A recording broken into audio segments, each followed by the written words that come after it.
एका दूरच्या जगात जिथे जादू आणि तंत्रज्ञान एकत्रितपणे अस्तित्वात आहेत, तिथे एक अदृश्य नगर आहे ज्याचे अस्तित्व फक्त प्राचीन कथा आणि पुरातन लेखांमध्येच आहे. या अदृश्य नगराची शोध घेण्याचं धाडस न दाखवणारी असलेली एक तरुण शोधक प्रिया एका प्राचीन नकाशाचे आढळते. त्या नकाशाने ती अदृश्य नगराचे दिशेने मार्गदर्शन करते. प्रिया तिच्या प्रवासाला प्रारंभ करते आणि विविध अद्भुत प्राण्यांशी भेटते आणि तंत्रज्ञान व जादू यामध्ये संतुलन राखण्याचे ध्येय ठेवते. तिला समजते की अदृश्य नगरामध्ये केवळ प्राचीन जादू नाही, तर आपल्या जगात अस्तित्वात असलेल्या अराजकता थांबवण्यासाठी एक महत्त्वाचा कळ आहे.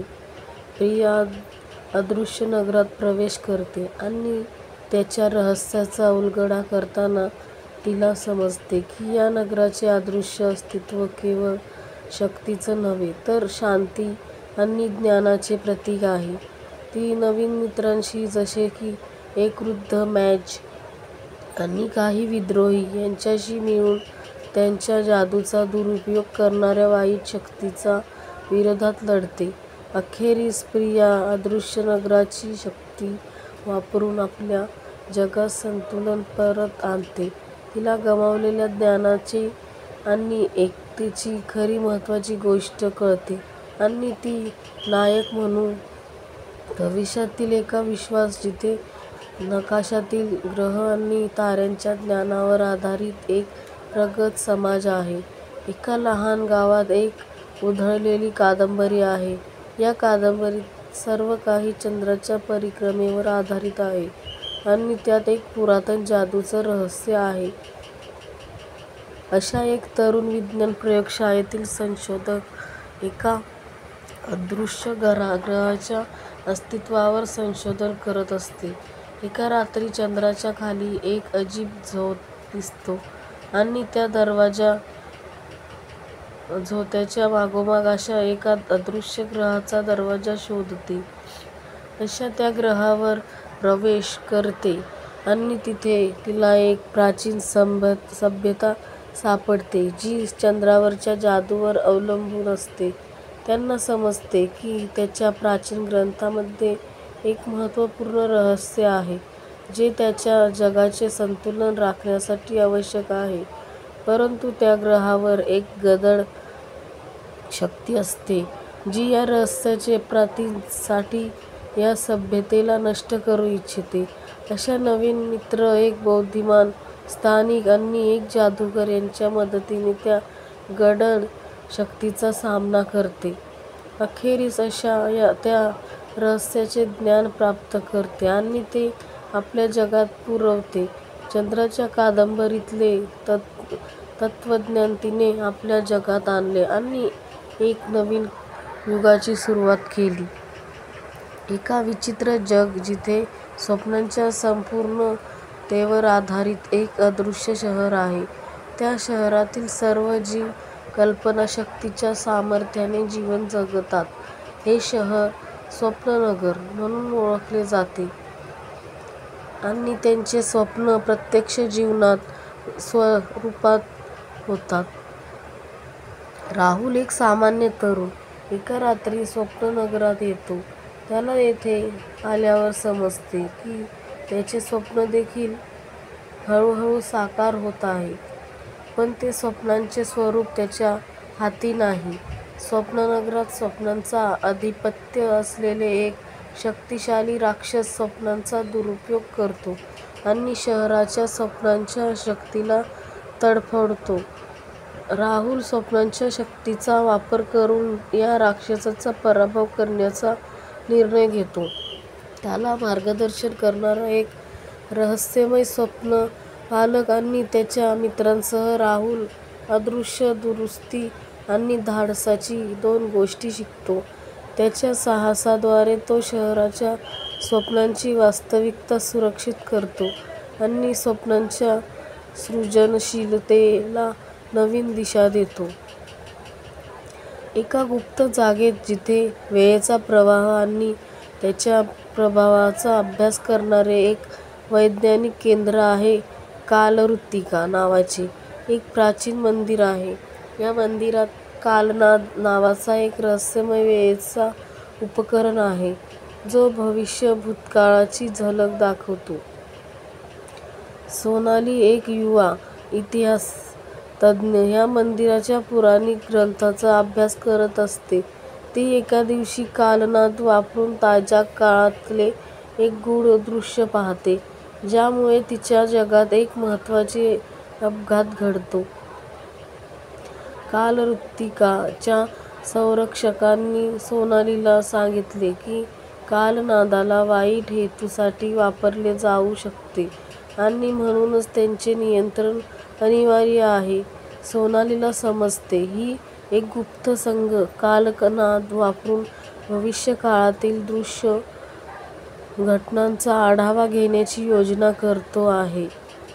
तिच्या मित्रांशी आणि काळाच्या माहीत असलेल्या एका विशेष तज्ज्ञाची मदतीने सोनाली या गुप्त संघाच्या विरोधात लढते. ती वेगवेगळ्या काळातील घटनांचा सामना करताना कालऋत्तिकेची वास्तविकता आणि त्याची महत्त्वता समजून घेते. अखेर सोनाली कालनाद चे सामर्थ्य वापरून आपल्या काळाची सुरक्षा करते आणि कधीच न विसरता येणारी महत्त्वाची धडा शिकते. वेळेचा योग्य वापर आणि त्याच्या प्रभावी नियंत्रणाची आवश्यकता घडते. काळाचा एक गूढ कणा जिथे आकाशातील गडद बादलीचे एक अवाढव्य शहर आहे. त्या शहराचे नाव नक्षत्रपुरी आहे. हे शहर ताऱ्यांच्या आकाशात स्थित असून आकाशातील शक्तींवर आधारित आहे. अविनाश एक युवा आणि धाडसी हवाई पायलट अचानक नक्षत्रपुरीच्या रहस्यमय शहरात पोहोचतो. तिथे तो समजतो की शहरातील तारे आणि ग्रहांच्या शक्तीवर अवलंबून असलेल्या एका आधार शक्तीने शहराचे संतुलन विस्कळीत केले आहे. नक्षत्रपुरीतील एक प्राचीन ग्रंथ वाचून अविनाशला समजते की या आधार शक्तीचा पराभव करण्यासाठी तारोची कलाकृती नामक एक प्राचीन शास्त्र आवश्यक आहे. हे शास्त्र फक्त आकाशाच्या गडद कोपऱ्यात सापडते. अविनाश एका उडत्या पक्ष्याच्या मदतीने आणि नक्षत्रपुरीतील काही लायक मित्रांच्या सहकार्याने आकाशाच्या विविध स्तरातील अडचणींना तोंड देतो. त्याच्या साहसात त्याला आकाशाच्या गडद क्षेत्रातून मार्ग काढावा लागतो आणि तारेच्या कलाकृती मिळवण्याचे लक्ष्य साधावे लागते. अखेरीस अविनाश तारोची कलाकृती वापरून अंधार शक्तीचा पराभव करतो आणि नक्षत्रपुरीला पुन्हा उजळवतो. त्याच्या धाडसाने आणि बुद्धिमत्तेने आकाशाचे संतुलन पुनर्स्थापित होते. आकाशाच्या रहस्यमय शक्तीचा अन्वेषण, धाडस आणि साहस, सृजनशीलतेचा आणि संघटनेचा महत्त्व, शक्ती आणि शौर्याच्या एका सुंदर चित्रण करते, जिथे अदृश्य शक्तीचा सामना करण्यासाठी धाडस आणि सृजनतेचा उपयोग केला जातो. एक दिव्य जग जिथे प्रत्येक गोष्ट आशा आणि मनाच्या शक्तीवर आधारित आहे. जिथे आशा नगरी नावाचे एक सुंदर शहर आहे. हे शहर एका विशाल झाडावर उभे आहे, ज्याचे नाव काढणे म्हणजे त्या जगातले आशा आणि स्वप्नांचे आकार निर्माण करणे. मिताली एक तरुण शिल्पकार जेव्हा आशा नगरीत येते तेव्हा ती शहरातील एक महत्त्वाचे मिशन पूर्ण करण्यासाठी निवडली जाते. हे मिशन म्हणजे आशेचा शिल्पकार बनणे, ज्यासाठी तिला झाडाच्या विविध पानांच्या अदृश्य शक्तीचा वापर करून आशा आणि स्वप्नांचे अनोखे शिल्प निर्माण करणे आवश्यक आहे. मितालीला शहरातील प्राचीन कलेचा असामान्य शक्तीचा सामना करावा लागतो. तिला आढळते की एक गडद शक्ती, अंधकाराचा राजकुमार, शहरातल्या आशेचे स्वरूप विघटन करण्याचा प्रयत्न करत आहे.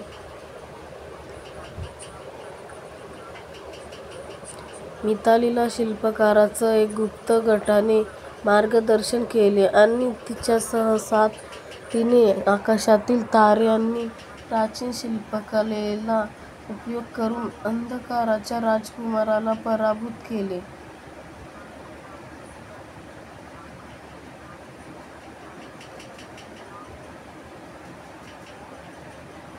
शहराच्या आशा पुन्हा एकदा उजळून मिताली अशा नगरीतील शांती आणि सृजनशीलतेची पुनर्स्थापना करते. तिच्या कलेच्या माध्यमातून आशेच्या असामान्य महत्त्व आणि त्याच्या शक्तीचं पुनरावलोकन करते.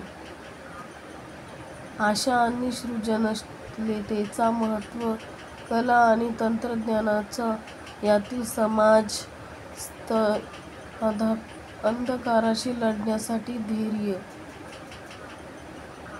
ही कथा आशा आणि सृजनशीलतेच्या शक्तीला समर्पित आहे, जिथे एक तरुण शिल्पकाराने आपली कला आणि ध्येय वापरून अंधकार आणि आशेच्या विश्वात सामंजस्य साधले.